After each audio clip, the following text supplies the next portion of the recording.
Hi there everyone. Today I want to share from the life of Peter. Peter was a guy who understood the gospel and believed it.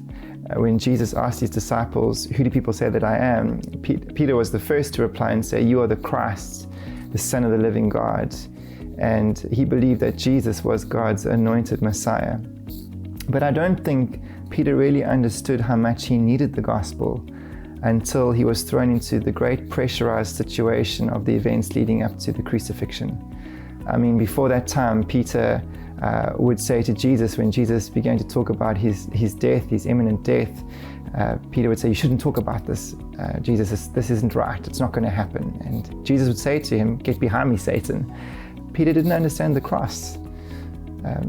Again, when at the Last Supper, Jesus says to Peter, "You're going to deny me 3 times before the rooster crows." Peter says, "What? I'll never deny you. I will go with you to prison. I'll go with you even to death." But in just a few moments later, in the Garden of Gethsemane, when the heat is on and the pressure's on, he deserts Jesus with all the other disciples and then follows Jesus at a distance. He's too scared to be associated with Christ. And eventually, as Jesus predicted, he denies Jesus 3 times and the rooster crows. And Peter, when confronted with his true self, he weeps bitterly. He is so depressed when he sees actually what really came out when there was a time of testing.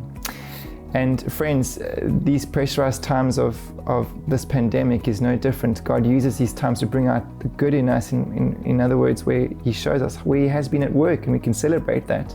But he also brings out in us the stuff where there's still sin.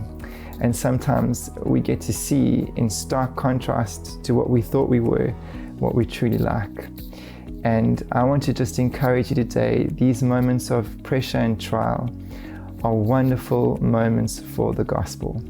Because friends, in these times of pressure, we truly see again and again how much we need Jesus every day.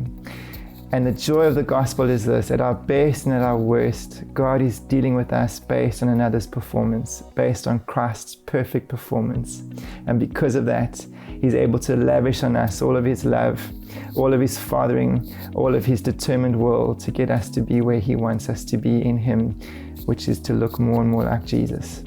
And so today, if you've stumbled in any way, maybe you've been disappointed with what's been brought out in you in these COVID times, I want to say to you, don't miss the sweet moments to preach the gospel again, where you get to enjoy the forgiveness of sin and a right relationship with God through the glorious work of Christ. And the work of Christ is sufficient for you at your worst and at your best.